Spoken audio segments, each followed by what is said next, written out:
In the heart of Central Africa lies a small nation, Equatorial Guinea, whose modern history has been shaped by one of the most dramatic and brutal family power struggles on the continent. This is the story of a bloody coup, a tyrannical uncle, and a nephew who seized power and has held it for over 4 decades. Our story begins not in 1979, but a decade earlier with the rise of Francisco Macías Nguema. When Equatorial Guinea gained independence from Spain in 1968, Macías Nguema became its first president. The initial hopes for a new, prosperous nation quickly dissolved into a nightmare. Macías Nguema's rule spiraled into one of the most repressive and bizarre dictatorships of the 20th century. He declared himself president for life in 1972 and amassed a collection of grandiose titles, including the unique miracle. His paranoia was legendary. He banned the use of the word intellectual and closed down newspapers, radio stations, and even hospitals, relying instead on traditional healers. The economy collapsed. Plantations were abandoned, and a third of the population either fled the country or was killed. The regime was particularly brutal towards the Bubi people, an ethnic group native to Bioko Island. Macías Nguema launched a systematic campaign of persecution against them, which many historians and international observers have labeled a genocide. He viewed them as a threat to his power and sought to crush their culture and their very existence. Thousands were killed, imprisoned in horrific labor camps, or simply disappeared. By the late 1970s, the country was an isolated pariah state. Macías Nguema had become increasingly erratic, executing members of his own government and family on a whim. The national treasury was reportedly kept in suitcases under his bed in his rural village hut. He cut off almost all ties with the outside world, turning Equatorial Guinea into a giant, isolated prison camp. It was a reign of terror fueled by paranoia, superstition, and absolute power. Within this climate of fear, one man was quietly consolidating his own influence. This was Macías Nguema's nephew, Teodoro Obiang Nguema Mbasogo. Obiang was a key figure in his uncle's regime. He had been trained at a Spanish military academy and rose through the ranks to become the head of the notorious Black Beach Prison, the military governor of Bioko Island, and the vice minister of the armed forces. He was not an outsider. He was an enforcer, a pillar of the very system he would soon tear down. He had a front-row seat to his uncle's cruelty and unpredictability. He saw the executions, he understood the madness, and he likely feared that he could be the next victim. Survival, as much as ambition, may have been his primary motivator. The breaking point came in the summer of 1979. Macías Nguema, in a fit of paranoia, ordered the execution of several members of their shared family. He also reportedly had a dispute with Obiang over military payroll. The story goes that Macías ordered Obiang's brother to be killed, and when Obiang found out, he knew he had to act or be next. On August 3, 1979, the day that would change Equatorial Guinea forever, Teodoro Obiang Nguema Mbasogo launched his coup. The coup, later dubbed the Freedom Coup, was not a simple palace takeover. It was a bloody affair. Obiang, with the backing of a significant part of the military, moved to seize control. But Macías Nguema still had loyalists, and fierce fighting broke out across the country. The battle for power raged for over 2 weeks. Macías Nguema, realizing his grip on power was slipping, fled the capital, Malabo, and headed for his home village of Nguema, near the border with Cameroon. He took what was left of the national treasury with him, hoping to escape and perhaps regroup.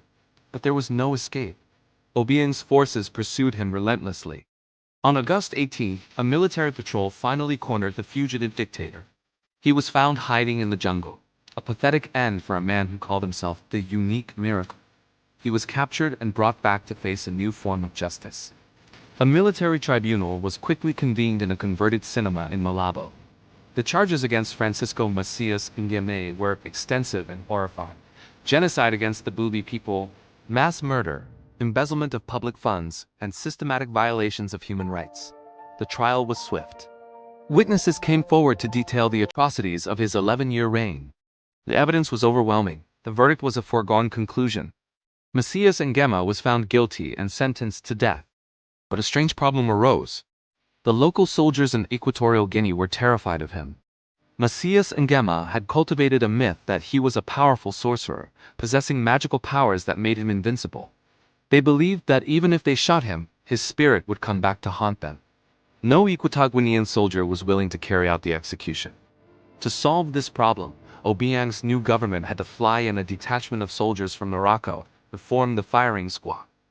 On September 29, 1979, in the courtyard of Black Beach Prison, the same prison Obiang once commanded, Francisco Macías Nguema, was executed by the Moroccan mercenaries. His death marked the end of one of Africa's darkest chapters. The people of Equatorial Guinea celebrated in the streets. They believed freedom had finally arrived. Teodoro Obiang Nguema Mbasogo was hailed as a liberator. He established a new ruling body, the Supreme Military Council, with himself as chairman, promising to restore human rights, rebuild the shattered economy, and open the country to the world. And for a short while, there was hope. Political prisoners were released, churches were reopened, and the economy began to show faint signs of life. But the promise of a new dawn soon faded. Power, once tasted, is rarely relinquished. Obiang consolidated his rule, transitioning from the head of a military junta to the president of the republic. The faces changed, but the system of absolute control remained, and in some ways became more sophisticated. The discovery of massive offshore oil reserves in the 1990s transformed Equatorial Guinea from a forgotten backwater into one of sub-Saharan Africa's biggest oil producers.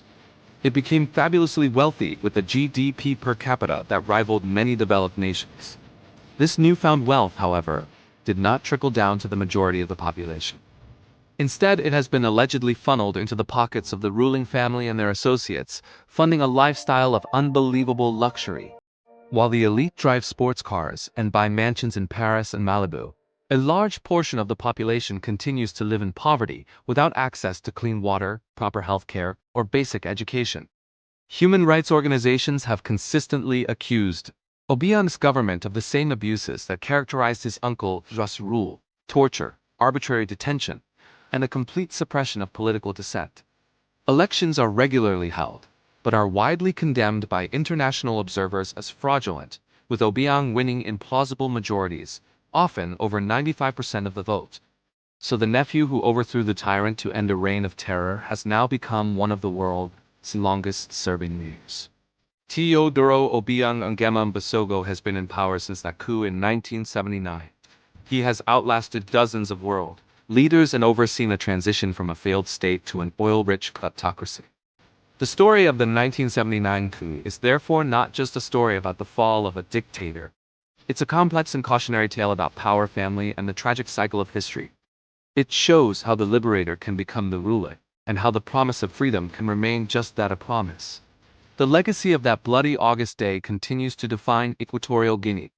The nation remains in the grip of the Nguema family, with Obiang's son, Teodorin, positioned as his successor. The events of 1979 were a pivotal moment, but they were not the end of the story. For the people of Equatorial Guinea, the struggle for true freedom and justice continues. Thank you for watching. If you found this dive into history interesting, please hit the like button, subscribe to our channel, and ring the bell for more stories from around the world.